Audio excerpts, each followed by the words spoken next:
Hello everyone, I welcome you all to YouTube channel of Education Point मंडी।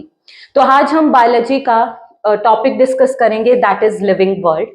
अगर हम living world की बात करें तो लिविंग वर्ल्ड के अंदर उन सारे चीजों को स्टडी किया जाता है which are shown by living organisms. तो चलिए इसमें स्टार्ट करते हैं। अब देखिए, अगर हम लिविंग ऑर्गेनिजम्स की बात करें तो लिविंग ऑर्गेनिजम्स कुछ कैरेक्टरिस्टिक्स पोजेस करते हैं। जैसे लिविंग ऑर्गेनिजम्स ग्रोथ शो करेंगे, लिविंग ऑर्गेनिजम्स रिप्रोड्यूस करेंगे, लिविंग ऑर्गेनिजम्स की बॉडी के अंदर मेटाबॉलिक रिएक्शंस चलते हैं। तो ये हमारे पास कुछ कैरेक्टर्स आते हैं जो लिविंग ऑर्गेनिजम्स शो करते हैं। बट इसके अंदर हमारे पास कुछ ऐसे कैरेक्टर्स होते हैं जो नॉन लिविंग थिंग्स के अंदर एब्सेंट होंगे। लिविंग ऑर्गेनिजम्स उन कैरेक्टर्स को शो करेंगे। उन कैरेक्टर्स को कहा जाता है defining characters. These characters are known as defining characters. तो अगर हम डिफाइनिंग कैरेक्टर्स की बात करें तो ये वो कैरेक्टर्स हैं जो लिविंग ऑर्गेनिजम्स शो कर रहे हैं। नॉन लिविंग थिंग्स के अंदर ये कैरेक्टर्स एब्सेंट हैं, और लिविंग के अंदर भी these characters must be unexceptionally present. इसका मतलब क्या है कि लिविंग ऑर्गेनिजम्स में भी ये कैरेक्टर्स हर एक लिविंग ऑर्गेनिज्म के अंदर प्रेजेंट होने चाहिए, चाहे वो यूनिसेल्युलर ऑर्गेनिज्म है, चाहे वो मल्टी सेल्युलर ऑर्गेनिज्म है। अगर किसी कैरेक्टर को हर एक लिविंग ऑर्गेनिज्म शो कर रहा है तब हम उस कैरेक्टर को कहेंगे डिफाइनिंग कैरेक्टर, या उस कैरेक्टर को कहा जाता है एक्सक्लूसिव कैरेक्टर। तो चलिए ये सारे हमारे पास 5 कैरेक्टर्स हैं। हम इन कैरेक्टर्स को एक एक करके देखेंगे कि कौन सा इनमें डिफाइनिंग है और कौन सा इनमें डिफाइनिंग कैरेक्टर नहीं है। तो चलिए स्टार्ट करते हैं सबसे पहले ग्रोथ से। अगर हम ग्रोथ की बात करें तो ग्रोथ का मतलब क्या होता है? अगर कोई भी हमारे पास बॉडी है, उसका मास इंक्रीज कर रहा है, उस बॉडी का वॉल्यूम इंक्रीज कर रहा है, अगर उस बॉडी की हाइट इंक्रीज कर रही है with respect to time, time के साथ साथ, तो हम क्या कहते हैं कि वो बॉडी ग्रोथ शो कर रही है। अब देखिए, अगर हम ग्रोथ की बात करें तो हमने देखना है कि क्या ग्रोथ लिविंग ऑर्गेनिजम्स का डिफाइनिंग कैरेक्टर है या नहीं है। अब अगर हम ग्रोथ की बात करें तो लिविंग ऑर्गेनिजम्स तो ग्रोथ शो करते हैं, टाइम के साथ साथ लिविंग ऑर्गेनिजम्स की बॉडी का मास इंक्रीज करता है, वॉल्यूम, हाइट सब कुछ इंक्रीज करती है। तो हम कहते हैं कि लिविंग ऑर्गेनिजम्स ग्रोथ शो कर रहे हैं।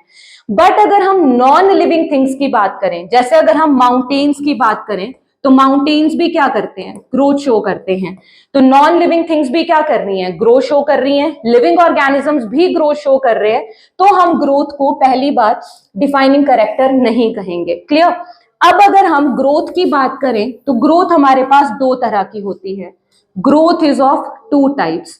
एक ग्रोथ होती है एक्सटर्नल ग्रोथ और एक ग्रोथ हमारे पास आती है इंटरनल ग्रोथ। अगर हम एक्सटर्नल ग्रोथ की बात करें तो एक्सटर्नल ग्रोथ का मतलब क्या है? अगर चीजों की एक्यूमुलेशन बाहर से हो रही है, अगर चीजों की एक्यूमुलेशन बाहर से हो रही है तो हम उस ग्रोथ को क्या कहेंगे? उस ग्रोथ को कहेंगे एक्सटर्नल ग्रोथ।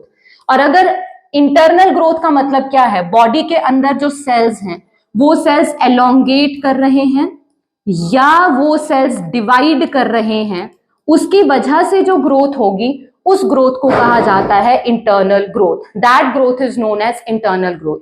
तो देखिए, अगर एक्सटर्नल ग्रोथ की बात करें तो एक्सटर्नल ग्रोथ जितनी भी नॉन लिविंग थिंग्स होती हैं वो शो करती हैं।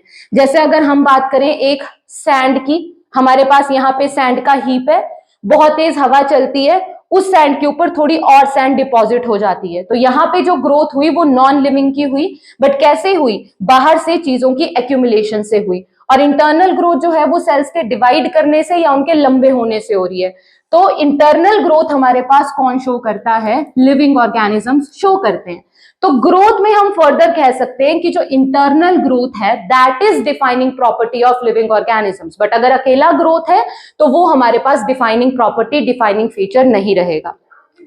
नेक्स्ट हम स्टार्ट करते हैं। After growth we have reproduction. अब रेप्रोडक्शन का मतलब क्या होता है? रेप्रोडक्शन का मतलब होता है टू प्रोड्यूस ऑफस्प्रिंग्स।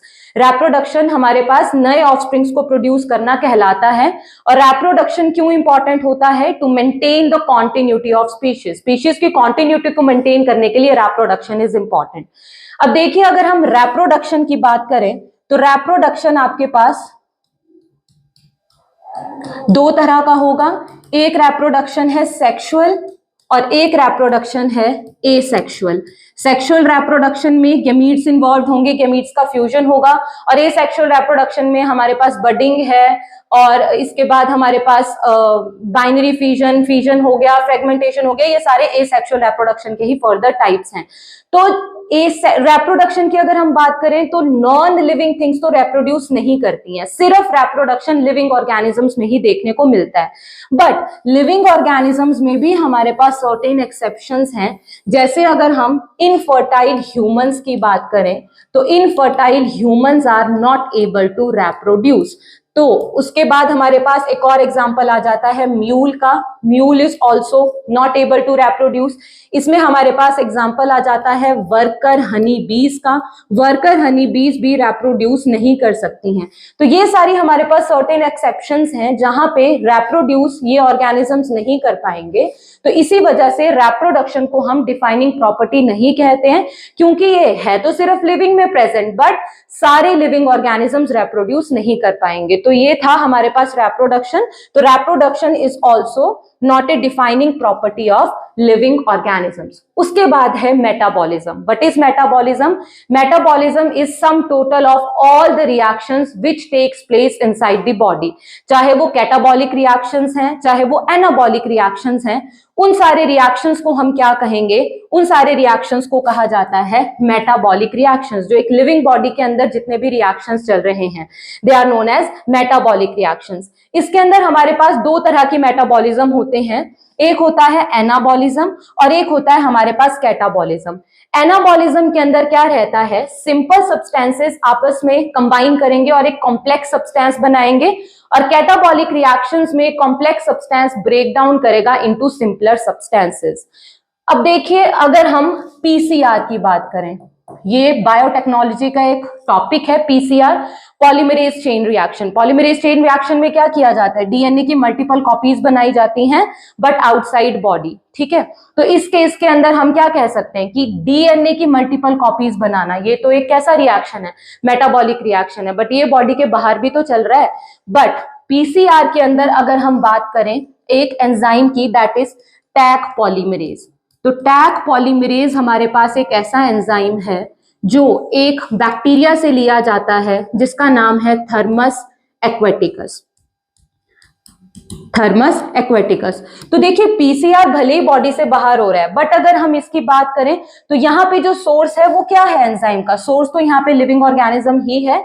इसी वजह से मेटाबॉलिज्म को डिफाइनिंग प्रॉपर्टी, डिफाइनिंग फीचर या एक्सक्लूसिव फीचर कहा जाता है लिविंग ऑर्गेनिजम्स का। इसके बाद नेक्स्ट हमारे पास है after metabolism cellular organisation. Cellular organisation का मतलब क्या है? जितने भी लिविंग ऑर्गेनिजम्स हैं वो सारे के सारे किससे मिलके बने हुए हैं? वो सारे के सारे सेल्स से ही मिलके बने हुए हैं।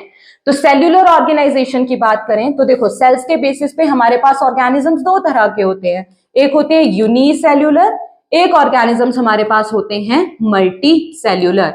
तो यूनिसेल्यूलर ऑर्गेनिजम्स में एग्जांपल आ गया हमारे पास बैक्टीरिया का, और मल्टी सेल्यूलर ऑर्गेनिजम्स में बहुत सारे सेल से उनकी बॉडी मिलके बनी होती है।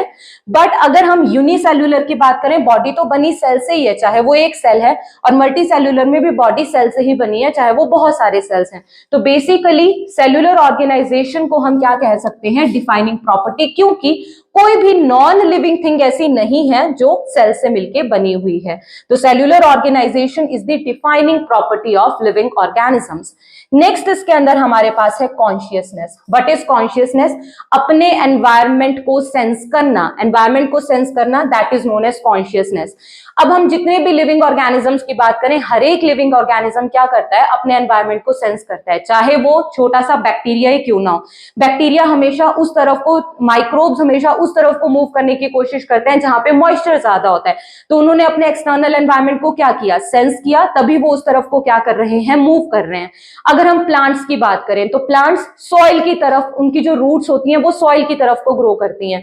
तो वो क्यों करती हैं? क्योंकि उनको अपने एक्सटर्नल एनवायरमेंट के बारे में पता है। ह्यूमंस बेसिकली आपके पास ऐसे ऑर्गेनिजम्स हैं जो कैसे हैं? सेल्फ कॉन्शियसनेस उनके अंदर देखने को मिलती है।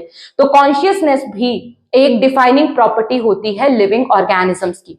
तो हमने आज पढ़ा कि कौन सी डिफाइनिंग प्रॉपर्टी लिविंग ऑर्गेनिजम्स की है और कौन सी डिफाइनिंग प्रॉपर्टी नहीं है। और यहां से क्वेश्चन आपको इसी तरह से आता है, which among the following properties is defining property of living organism. इसमें आपके पास 4 ऑप्शंस होंगे, तो जो भी उन 4 ऑप्शंस में से डिफाइनिंग प्रॉपर्टी होगी वो आपके पास करेक्ट आंसर होगा। तो आज के लेक्चर के लिए इतना ही, और हमारे पेज को सब्सक्राइब करें, लाइक करें और शेयर जरूर करें। तो मिलते हैं नेक्स्ट वीडियो में अगले लेक्चर के साथ। Thank you.